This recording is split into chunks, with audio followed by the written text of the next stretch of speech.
absolutely. We had a really bad situation at, I thought it was really bad. So one of the young men at our camp last year had his phone stolen. And so that's always a worry that I personally have, because I know that parents work really hard to get their young people these things. So like we ask people that they really take care of their stuff, that Twin Rivers Unified and YDN are not personally responsible for anything being lost or stolen. So they just need to know that going in. So if you do have time to touch with the students that you are bringing from your school site, we are starting that list of reminders, and that's a great one to add, that they're responsible for what they bring, so kind of bring the bare minimum. And we're also looking into setting up a landline if any kids need to call home.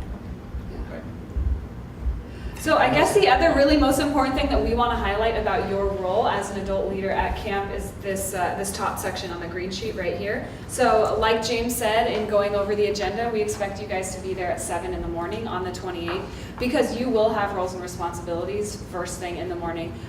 We expect students to start arriving as early as 7:15.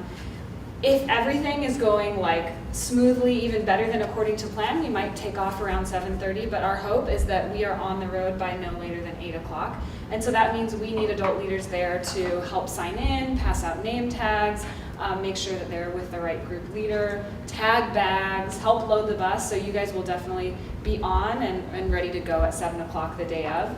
And then the other responsibility that's really key for us, when we arrive back here at the Twin Rivers office on July 31st, hopefully between 4:30, 5:30 at the latest, that you're responsible for making sure that the young people that you brought from your school site are picked up and safely leaving this site, because our facilitation team, we're definitely going to have a lot of final roles and responsibilities as we land here, and so we want to make sure that you're responsible for the 2, 3, 4, 5 students that you bring.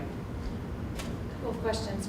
Will the bus be out by the water tower? Is that where we're loading? So we talked about this yesterday during our first orientation, and we envision young people meeting here. Okay. We're not exactly sure where the bus is going to be, so that's an important come in role. here. Okay. That's an important role for the adult leaders, to make sure that kids are signing in here, and wherever the bus is, like we're going to have ushers ushering them over to the bus with their things and making sure that things get packed. But this is going to be our first meeting spot. I don't think it opens until 7:30. Am I correct in saying Yeah, that? so we're gonna have to figure that out. We have And to then figure that out. the other thing is, should I leave my car here, or should I have someone drop me off? I'm talking about 3 or 4 days. I don't know if there's a parking ticket issue out there. There isn't a parking ticket issue. There is security on the base that drives around, Uh-huh. at night, but, I mean, it's like leaving a car at the mall. Or that long You know, term. yeah, Yeah. you know what I mean? Okay. So, I mean, as far as will it get ticketed or anything, no. You know, Okay. I mean, you're an employee of the district, that's our parking, so. you Just want to can make sure I'm park not there. getting towed. Yeah, no. All right. Well, it's 3, 4 days. It's Okay. no. All right. Thank Yeah. you. You never know. It's true. Yeah. But that's a good idea. Thank you. I want to figure out. And you know what, and I'll make sure that we talk to McClellan Security and just let them know that That's a there good might be idea. some cars that are here for a couple of days because we're going to camp. I live in Yuba City, so that's an issue for me Yeah. if I No, have someone drop me absolutely. off 2 Yeah. hours each way. And they can probably tell us the best place. Is it better to park right in the front? Is it better to park in the water tower, or is it better to park in the back? Thank Yeah. you. Because Okay. in the back, there's that big RV place now too, so I'm sure they've got cameras and stuff back there too, so. I'm going to add this to my list to make sure that we get that communicated to you guys.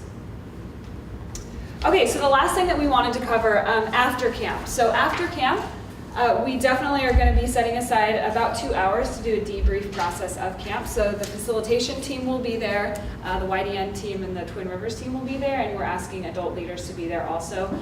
We'll most likely be sending out a doodle poll to figure out when your availability is best. We don't have a day or time set for that, but obviously after camp we'll be doing the debrief process.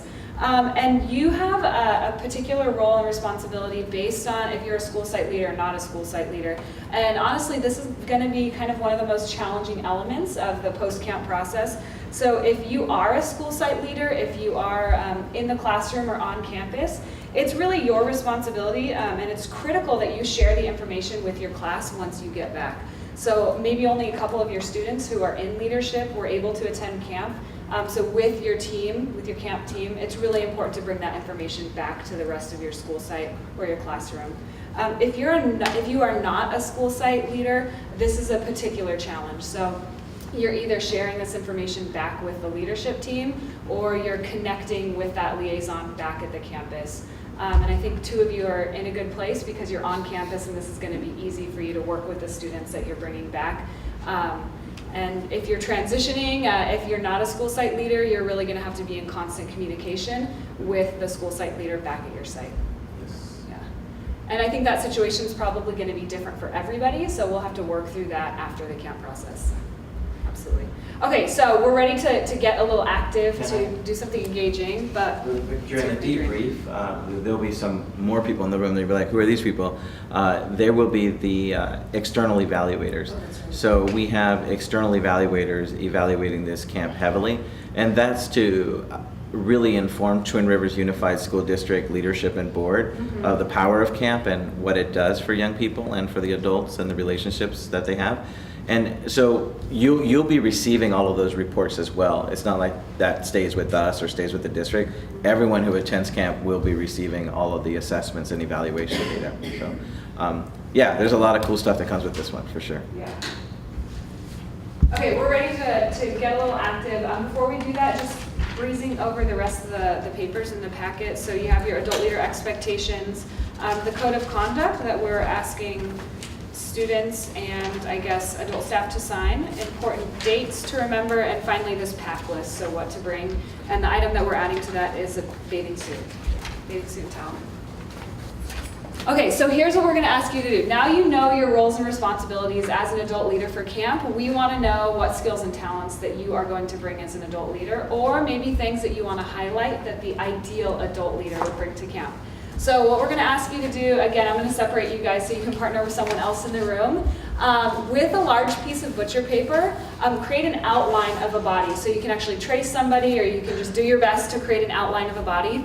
And color in, label important parts that an adult leader would bring to camp. So an example we saw yesterday, big ears. So someone drew really big ears on their body, and they said listening power to hear and also to zero in on maybe what other students don't want an adult leader to hear. So with your partner, we're going to give you about 15 minutes to draw out your body, draw out your outline, color it in with any important things that you think an adult leader should be bringing to camp, and after 15 minutes, be ready to report out. Cool. Okay. How do you want to know? So I think some people